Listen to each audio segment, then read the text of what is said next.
Família, como todos nós sabemos, o Ayano Koji e a Kei terminaram o namoro, né? Mas quando as pessoas descobriram é que o negócio passou a acontecer de verdade. Quando o Ayano Koji e a Kei anunciaram o fim do relacionamento, o caos foi uma coisa instantânea. Tivemos rivais querendo briga, colegas querendo confessar seus sentimentos escondidos. E, irmão, o negócio deu o que falar. Então hoje a gente vai mergulhar mais a fundo nas reações dos personagens a essa separação do casal, que seria mais improvável possível e talvez mais enigmático também, né, de Classroom of the Elite. Será que alguém se arrependeu disso tudo aí? E quem tentou aproveitar essa deixa para poder se declarar?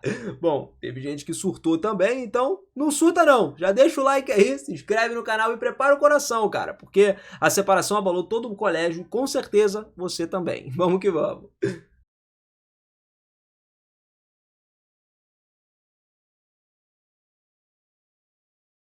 Fala, seus otakus, beleza? Eu sou o Miras e sejam muito bem-vindos a mais um videozão aqui no canal. E galera, a notícia do término entre a Ayano Koji e a Kei se espalhou muito rápido. Afinal de contas, né, em Classroom as coisas vão se espalhar, tá num colégio ali, tudo se espalha muito rápido. Foi como se fosse uma faísca que atravessava um campo seco, né? As reações, inclusive, foram diversas, refletindo não só as opiniões sobre o casal, mas também os valores e as percepções de cada um dos envolvidos. Vamos começar com a Mikura aqui, que foi a primeira, uma das primeiras a reagir isso tudo. Para ela, aquilo é relativamente algo positivo, principalmente porque a Ichinose talvez agora tivesse uma nova chance, né? A gente sabe que ela já estava correndo atrás da Ayano Koji e já vimos o que aconteceu no final das contas, né? Ichinose teve a chance dela, apesar de não ser assumido o namoro com a Ayano Koji de fato. Já o Nagumo, ele sempre era cético quanto aos sentimentos alheios, então no final das contas ele não se surpreendeu com essa separação. Na verdade, desde o início, ele jamais acreditou que o Ayano Koji ele tivesse realmente envolvido ali no amor, no final das contas. Ele sempre teve aquela interação meio doida com o Ayano Koji, né? E as pessoas percebem como o Ayano Koji de fato age. Por isso, se tu olhar pra ele aquela cara de sonso que ele sempre fica o tempo inteiro no anime, tu não vai falar que ele vai se apaixonar por alguém. A gente teve a Kushida, que simplesmente estava desinteressada nesse assunto, ela não queria saber, enquanto outra pessoa, Tsubaki, analisou a situação com uma certa frieza. Para ela, lógico, a personalidade do Ayano Koji tornava ele impossível, né, que ele fosse capaz de manter um relacionamento sério com alguém. Até duvidou um pouquinho, né, com relação a ele ter conseguido manter esse relacionamento com a Kei por tanto tempo assim. O próprio Hashimoto, por outro lado, ele viu na separação uma oportunidade para se aproximar da Kei. Pois é, ele meio que estava tentando alimentar esperanças silenciosas ali no final das contas, né? O cara não é furar o olho do Ayano Koji, mas de qualquer forma ele tentou pegar aquela mordiscada ali que ficou depois dela ficar mal com isso tudo e tudo mais, enfim.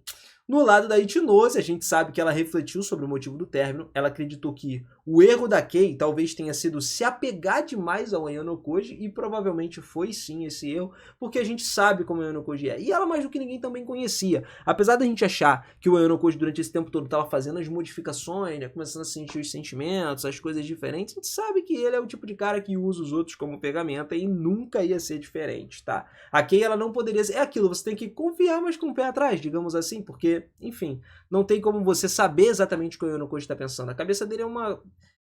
sei lá, é um jogo que pode mudar de uma hora para outra. Por exemplo, a Hiyori ela se sentiu mais sensível, né? Como sempre ela expressou um pesar, né? Porque ela via os dois como um bom casal, era um casal que estava fluindo e tudo mais, e lógico, ela sempre torceu pelo bem do Ayano Koji, independente do lugar ou com quem ele estivesse, né? Mas já o pai do Ayano Koji, o Atsuyomi, ele foi direto ao ponto. Ele julgou que o Ayano Koji, ele não tinha um coração capaz de amar verdadeiramente alguém. Ele falou sobre isso também. Ele, mais do que ninguém, conhece o filho dele, sabe aonde o Ayano Koji foi criado e sabe que a Sala Branca não ensinou uma única coisa para ele: sentimentos. É uma coisa que o Ayano Koji está aprendendo agora aos poucos, mas ele está usando para manipular as pessoas, né? Tipo assim, ele sabe que se ele usar os sentimentos da forma correta, ele consegue manipular quem ele quiser. E ele aprendeu, logicamente, isso com a Kei também, né? E tudo por experiência. Só que dentro do corpo dele, o cara é um gelo puro. Então, assim, basicamente, não tem como a gente botar que ele seja uma pessoa capaz realmente de amar alguém. A Morishita, ela observou esse comportamento ali do Ayano Koji com atenção e chegou à conclusão de que ele não parecia estar sofrendo, cara. Nem mesmo estava abalado ou alguma coisa do tipo com relação a isso. E realmente ele não estava. Quem saiu se ferrando na história foi completamente a Kei.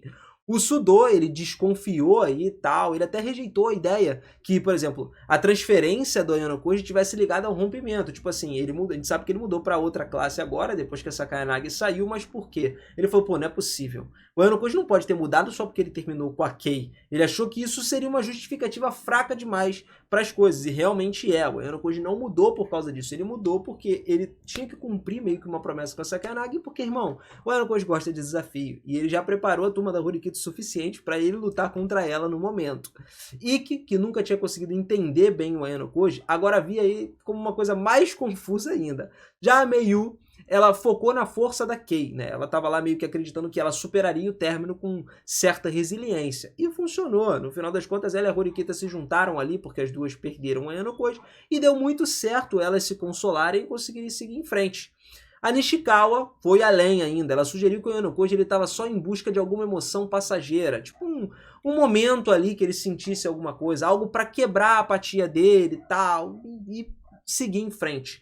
E por fim, tivemos Shiraishi, que é a nova personagem que começou a aparecer agora nos volumes mais atuais, que ela teve um olhar enigmático e revelou um interesse ali curioso e um pouco sombrio. Ela queria ouvir a dor por trás de a voz de alguém que era tão contido quanto a Ayano Koji é, entendeu? Meio que por isso que a galera começou a suspeitar que ela poderia ser alguma parente ou até a Yui do passado. No fim das contas, o término se tornou mais do que um simples rompimento amoroso. Ele virou como se fosse um espelho.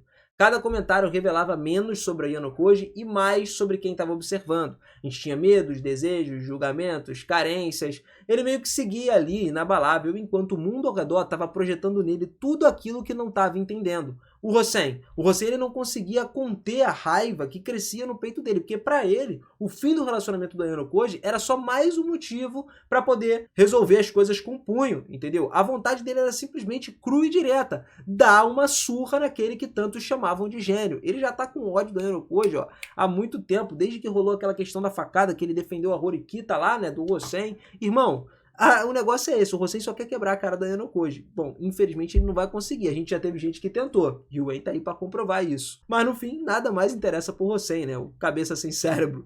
Tivemos a Kiryu, que por outro lado reagiu com a típica indiferença disso tudo. Pra ela, aquilo tudo fazia parte da vida normal, né, as pessoas se aproximavam, se machucavam e depois elas se afastavam. Era o ciclo natural das relações humanas, sem necessidade de dramas e exageros. A Shabashira, ela já manteve a postura ali de educadora, né, uma responsável. Ela meio que se limitou a lembrar que um professor ele não deveria interferir na vida dos alunos. Mesmo que tivesse suas próprias opiniões, ela sabia qual era o seu lugar dentro da escola e ela não ia ficar dando o braço a torcer ou falando qualquer coisa. Mas tivemos o outro professor, que era o Tomoya Mashima lá, né, que ele enxergou essa situação com certa empatia. Ele acreditava que os dois envolvidos ali, tanto a Kei quanto a Ayano Koji, estavam sofrendo, ainda que eles não demonstrassem que estavam sofrendo. E na visão dele, o fim do relacionamento, mesmo sendo silencioso, deixava marcas profundas em qualquer um, né? E lógico, isso acontece de fato.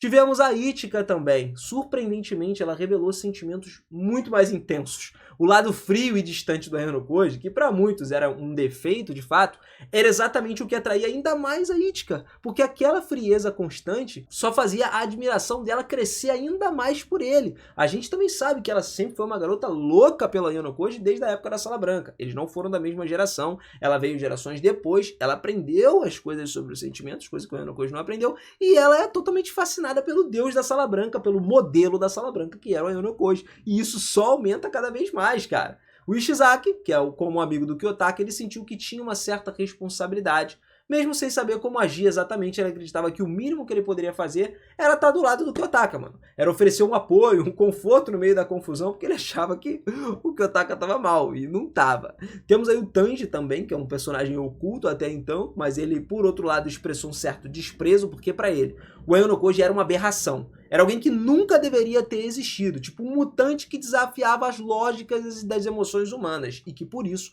precisava ser eliminado a todo custo, nem que fosse só em pensamento, tá?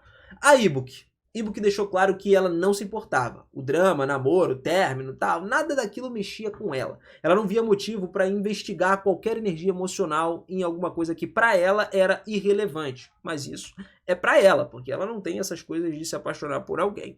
Shirohara, no entanto, reagiu de forma incrédula, né? A possibilidade do Ayano Koji ter se transferido só pela vergonha deixou ela muito perplexa. Não combinava com a imagem que todos tinham do Ayano Koji. Pô, o cara calculista, o cara impassível, o cara que era considerado inumano, né? Tipo, fora das expectativas humanas, simplesmente se mudou por causa disso. Então não era exatamente isso. A Horikita, por exemplo, olhou por um vazio por um instante. Era como se ela estivesse revivendo todas as memórias que ela preferia manter enterrada. Só que no fundo ela carregava um arrependimento silencioso. Ela pensava que, se ela tivesse dito sim numa época do passado pro Ayano Koji, talvez as coisas tivessem sido diferentes. Talvez fosse ela ao lado do Ayano Koji. E com isso, ele não teria partido da turma. A dúvida e a culpa começaram a ecoar na cabeça dela. E mesmo que ela nunca admitisse isso em voz alta, as coisas ficavam ali, ó, batendo. E, cara, eu vou te falar uma coisa. Quando você tá com uma coisa na cabeça batendo, isso daí é uma das piores sensações que tem. Você pensar que poderia ter feito uma coisa diferente e as coisas ficarem batendo na sua cabeça, nossa, dá uma sensação muito ruim. Eu vou te dizer que é realmente uma das piores sensações que tem. Já pro lado do Koenji, como sempre, ele manteve aquela postura dele. O brabão, né? O descolado, o cara que é literalmente fora da realidade dos outros. Pra ele, a saída do Ayano Koji fedia nem cheirava, significava nada. Terminar com a Kei não significava nada, não mudava nada nos planos dele. Ele continuava convencido de que, por mais que o Ayano Koji tivesse as suas qualidades, ele ainda estava anos-luz de alcançar a sua própria grandeza, né? A grandeza do Koenji mesmo. E no fundo era só mais um que tinha reconhecido seus próprios limites. No lado, Yamauchi, entre os sarcasmos e a autoconfiança vazia, tentou transformar essa situação numa oportunidade. Na mente dele, a Kei merecia algo melhor do que o Ayano Koji. Alguém como ele. E aí, mesmo que ninguém levasse a sério, a fantasia ficou viva ali nos pensamentos dele, entendeu? Então, ele pode chegar a qualquer momento, ele só não teve a atitude de fazer nada, mas ficou com o pensamento. Já a Maya, que era muito amiga da Kei, teve toda aquela treta no passado, né? Porque quando a Kei começou a namorar com o Ayano Koji, a Maya tinha se apaixonado pelo Ayano Koji, saiu com ele, enfim. Ela já estava pensando o quê? Ela era uma pessoa muito observadora e parecia que ela enxergava além das aparências. Enquanto muitas pessoas acreditavam que a Kei tinha largado o Ayano Koji, ela tinha certeza que o sentimento da Kei era genuíno. Ela sabia que, apesar de tudo, a Kei realmente amava o Ayano Koji. Talvez até demais. Uma coisa que é o que a gente já falou, não poderia ter sido feita. Porque a Maya também conhece o Ayano Koji, também conhece o estilo frio e calculista dele de agir nas coisas, entendeu? E no final das contas, a própria Maya meio que tomou um pé na bunda do Ayano Koji, então ela meio que ficaria com o pé atrás também. Já ao lado do Hirata agora, o cara sempre racional, sempre calmo, ele via essa situação com um olhar um pouco mais maduro, digamos assim. Para ele, o Ayano Koji, ele tomou uma decisão difícil, mas que era uma decisão necessária. Era como se ele acreditasse que a Kei precisaria enfrentar os seus próprios desafios e crescer por conta própria. E por isso eles começaram a se afastar, né, a partir daí. E o Ryuen, por outro lado, ele não pensou em sentimentos, em amadurecimento, nada disso. O foco dele era o mesmo que o do Hossen, porradaria. Ainda que ele reconhecesse as suas limitações, tudo que ele queria era acabar com o Ayano Koji, esmagar o Ayano Koji a todo custo. Não importa se ele tinha ou não habilidade para fazer isso. O desejo de superar o Ayano Koji, né, era tipo visceral, quase que obsessivo para ele, principalmente porque o Ryuen já perdeu pro Ayano Koji várias vezes em vários combates aí, não foi uma vez só não. Então o cara ficou meio que com esse desejo de ter a revanche infinita, né? Já a Matsushita, sempre atenta aos bastidores e tal, ela duvidava das versões que estavam circulando entre a galera da escola. Para ela, não tinha chance da Kei ter tomado a iniciativa de terminar, né? Pelo contrário, ela apostava que o Ayano Koji tinha sido quem encerrou tudo. Do jeito dele frio e silencioso de agir, foi ele que simplesmente chegou e falou, cara, acabou e é isso, entendeu? Então, basicamente, essas foram todas as pessoas que começaram a pensar sobre isso, que souberam, né? Todos os alunos que, quando descobriram, tivemos aí muitos momentos de altos e baixos para todos os lados, amores secretos surgindo e muitas coisas que a gente comentou. Bom, e você? Quando você soube sobre o término deles? Já era de se esperar, eu acho, né? Por tudo que a gente já tinha visto, inclusive no monólogo da Kei, há um tempinho atrás, que foi lançado em um dos volumes, que eu não vou saber te dizer exatamente qual volume era agora, porque a gente já tá no terceiro ano, tem volume pra caramba, mas quando foi lançado o monólogo da Kei, ela já tinha falado que o Ayano Koji tinha sido uma pessoa muito importante pra ela durante um período, né? Mas a gente já sabia que não seria durante o ensino médio inteiro, porque uma nova fase agora tava vindo, o Ayano Koji ele tá, tipo, num nível completamente diferente, ele tá cada vez mais se superando, e agora ele se botou num desafio sinistro, indo pra classe D lá, querendo subir essa classe tudo de novo, enfim.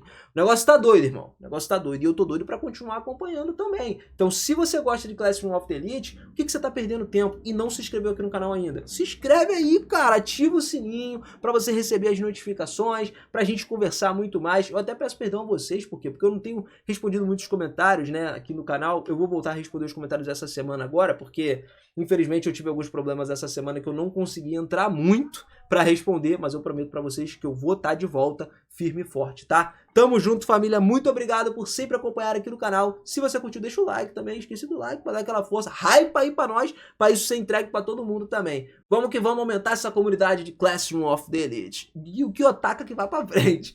Tamo junto, beijo no coração de vocês, eu vou ficando por aqui, aquele forte abraço e até a próxima. Valeu!